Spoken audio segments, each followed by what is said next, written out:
Okay, so now in this video, we are going to focus on chapter 4, the findings. And based on the instructions, it's a good idea if we have a section just for the quantitative findings.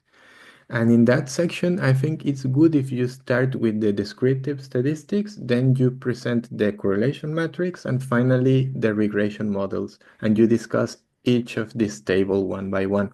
Where do you get those things? It's from the lab, from lab 2. You you have everything. Here I'm using group 1, but you have here the descriptive statistics table, the correlation matrix, and the models, the regressions. So this is basically table 1, table 2, and table 3. Or I mean, it depends if maybe you had a table in the literature review, this will be table 2, or I mean, the numbers will be different for each of you, but you have the 3 tables that you need for your findings. Let me show you the good submission. Where is it here? So I can give you visual example of the findings, how it should look like. You go to findings. It doesn't work. I need to go manually. Blip, blip, blip. Mm, Here it is, findings. So the first thing is to discuss the descriptive statistics. You only need probably like one paragraph that is enough to describe interesting things about your sample because descriptives are very powerful. So for example, maybe you can discuss, I will use the example from group 1, that the average of happiness is 6.7. So this sample seems to be quite happy because it's above average. The financial stress is below 5, so it seems to be a bit low. The university satisfaction seems to be quite high. The quality of relationship seems also good. The minimum is 3, which is quite high, so we don't have anyone at a low level. I mean, you don't have to discuss everything, but you can discuss interesting things. Take a look at this example. I mean, they only wrote like a few lines, and that's good enough. Then the next step is the correlation matrix. Discuss if there are interesting correlations between variables. Remember, take a look at the stars to see if there is something interesting that you want to discuss. Maybe you would like to discuss your main variables, financial stress and happiness, or maybe you want to discuss other interesting aspects, like for example, age and oh, that very stupid, but age and oh, that's also very stupid.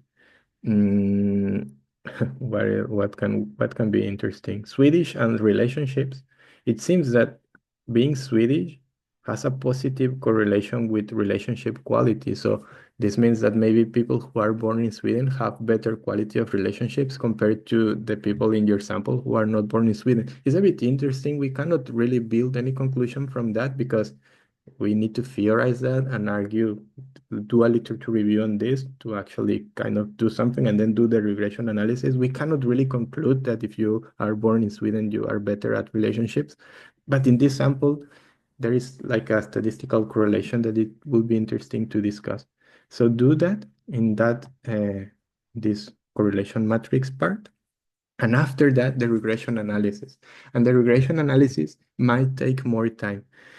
Take a look at the lecture that you have in Lab 2. In Lab 2, there is a pre-recorded lecture where I explain what test you need to do to interpret your model. So remember, you need to check, first of all, the significance of the model. So for each model, model 1, model 2, model 3, discuss first if the significance of the F value. If you are right, then move forward to the adjusted R-square. If it works, then discuss the multicollinearity. And if it works, then discuss the significance of the coefficient and its sign. And based on that, you support or reject. And then you go to model 2 and model 3. And again, take a look at that video because there I explain you how you build the final conclusion. You can fully support, fully reject, partial support, partial reject, or inconclusive findings. So that is what you will do for the quant part. I think it's very clear, it's very concise what you have to do. Take a look at what they wrote. I think it's also good what they wrote. It's a nice concrete explanation. And then go to qualitative findings 4.2. Qualitative findings is more or less connected to, or more or less similar to what I already mentioned in the workshop 2, where I think a good idea is to have um, subsections where you discuss each of your aggregates from your data structure. Go to your workshop 2 submission, check the data structure. This is group 3. And I think they actually, I mean, just looking at it, it looks quite nice.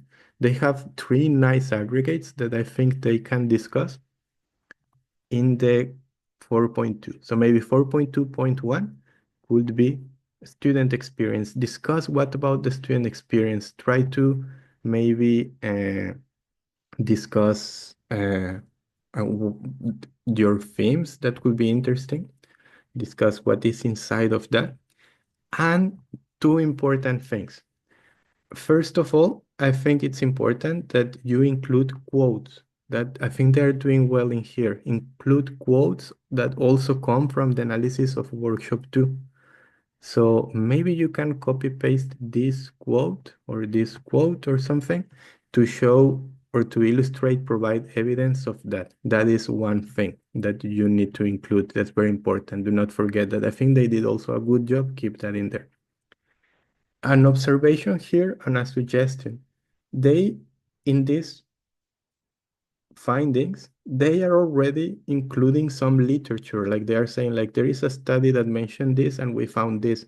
My suggestion is that do not do that here. I think that will fit better in the discussion. My suggestion is that maybe you don't have to include references here because this is more or less having the conversation with the literature that you will have in discussion.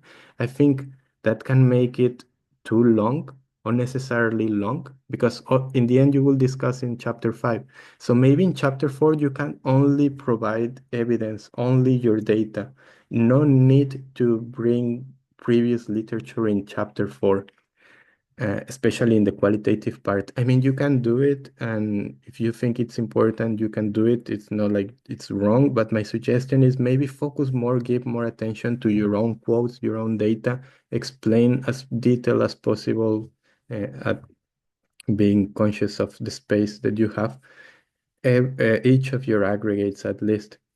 And then I think that it's also important, as I mentioned in the workshop, to have one subsection where you explain how the different aggregates and maybe themes, if you can go to that level, how they interact between each other. I think that you can see that here in the overall findings. I think they, or they didn't put it. They only put this table because I think it could be nice if you could also put a figure like connecting things, like if this connects with that or not, something like that, like something visual, uh, which actually in the instructions, I think is 4.3, the qualitative model. So try to include that if it's possible. And finally, just a section on overall findings.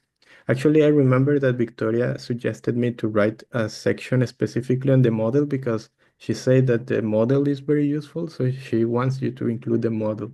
So maybe include the model to make Victoria happy. And I think it's a good point, what she says, that the model is useful. So maybe it's a good point to have 4.3 with the model. And then 4.4 could be like a overall finding based on your quant conclusion and your qual findings. What did you learn? What is the overall conclusion at the finding level? Not yet the discussion with the literature that will come in chapter 5. Just what happened. If you rejected the hypothesis, did the qualitative analysis explain why? Is it that maybe it's much more complex to be tested directly as we did in the quant?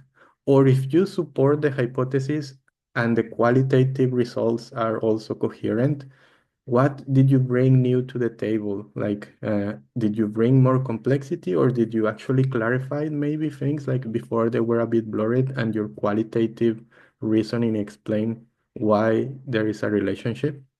Try to finish with, I mean, they wrote a long paragraph, which I think is nice. Write 1 or 2 paragraphs to kind of wrap up your findings. Try to not just repeat what you said before, try to build like a higher level conclusion based on your findings.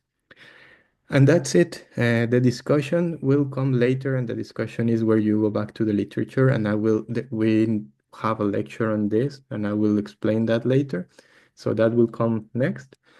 But do not start chapter 5, just submit or if just submit for checkpoint 2, this chapter 3 and chapter 4, and then discussion will come next. And I also think that we have done most of the hard work. We collected the data, we analyzed it, the method is clear, you are improving your literature review and the problematization. You are almost all done, really. The discussion is difficult, it can take time, but you have time. We still have a few weeks until we finish the course. So I think we're in very good timing. I think things are going to get easier a little bit after this chapter 4. I think chapter 5 is tricky, but you can put effort on it and it will come up. And I think you will be on good timing to finish the assignment on time. So that's it for the findings. I think findings is quite clear, especially the quant is very concise and the qual you have flexibility, but try to follow my advice on the structure to make your life simpler. Do not forget to include quotes. And do not forget to include a qualitative model. I think is a good suggestion from Victoria. So that final things to remember. Um, if you want, and I think it's nice, include your data structure as an appendix. If you want, it's not necessarily, but you can include the transcript as an appendix. I think it's good if you include the interview guide as an appendix.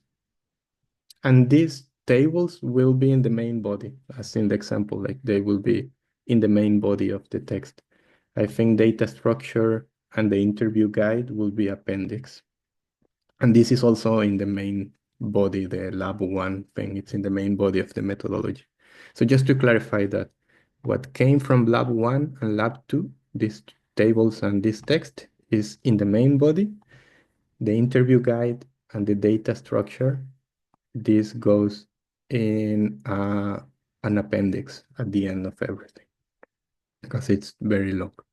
So now that's it. Now, good luck with this submission.